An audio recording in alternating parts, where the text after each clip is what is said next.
Tank T-55, koji je 4 decenije bio okosnica jugoslovenskih oklopnih snaga, mogao bi uskoro da se u ograničenom broju vrati u stroj, jer je Vojska Srbije sa liste viškova tehnike za prodaju izuzela 100 tenkova koji će biti strategijska rezerva.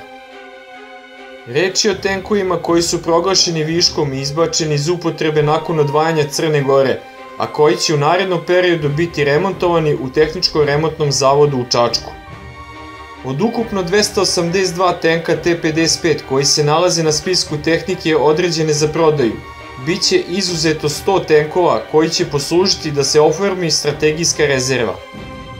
Po sadašnjoj formaciji Vojska Srbije raspolaže sa 4 bataljona tenkova M84 i nešto manje tenkova T-72M.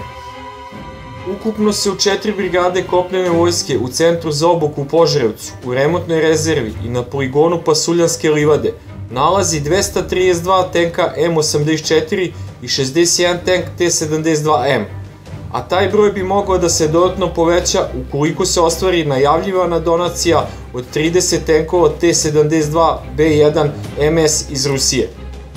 Sa planiranih 100 tenkova T-55 koji bi bili osposobljeni i prevedeni u strategijsku rezervu, Vojska Srbije će zaista biti ubedljivo najbrojnija tenkovska snaga u čitavom regionu. Iako se određen broj tih tenkova nalazi u skladištima Bosne i Hercegovine, Hrvatske, Mađarske, Bugarske i Rumunije, po broju tenkova u aktivnim jedinicama Vojska Srbije je i sada dominantna, a ta prednost bi bila dodatno uvećana planiranim povratkom tenkova T-55.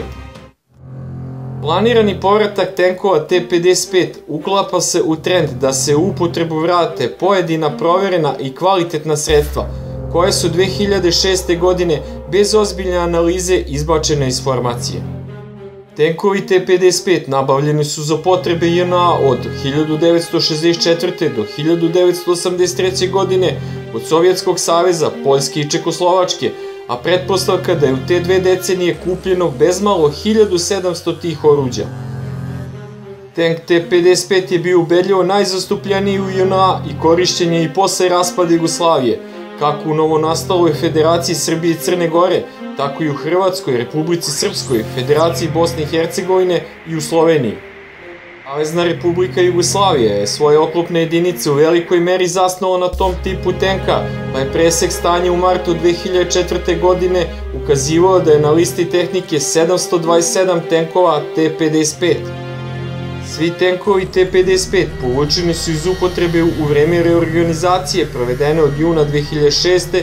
do jula 2007. godine. Priča o tenkovima T-55 nakon izbacivanja iz upotrebe 2007. godine prilično je maglovita i nema previše podataka o tome gde su i kako završili ti tenkovi.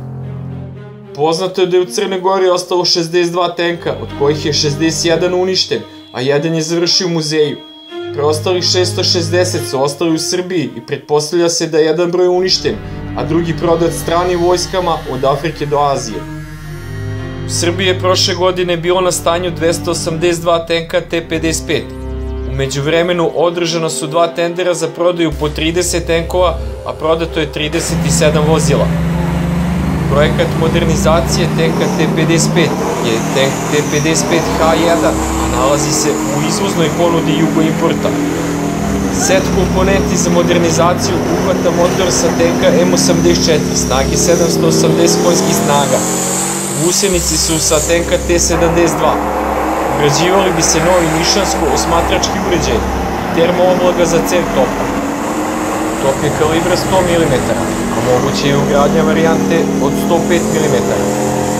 Ponudi i novi podkalibarni metak kalibra 100 mm. Stari protivavionski mitraljez je zamenjen modelom M87. Ugrađena je oprema za samokopavanje, a nudi se i unapređena verzija minočistača KMT-6J. Oklopna zaštita pojačana je sa aktivnim oklopom i gumenim suknjicama za hodni deo. Ugrađen je i senzor laserskog ozračenja, kao i mehanizam koji drži poklopce ulazno-izlaznih otvora poluotvorenim.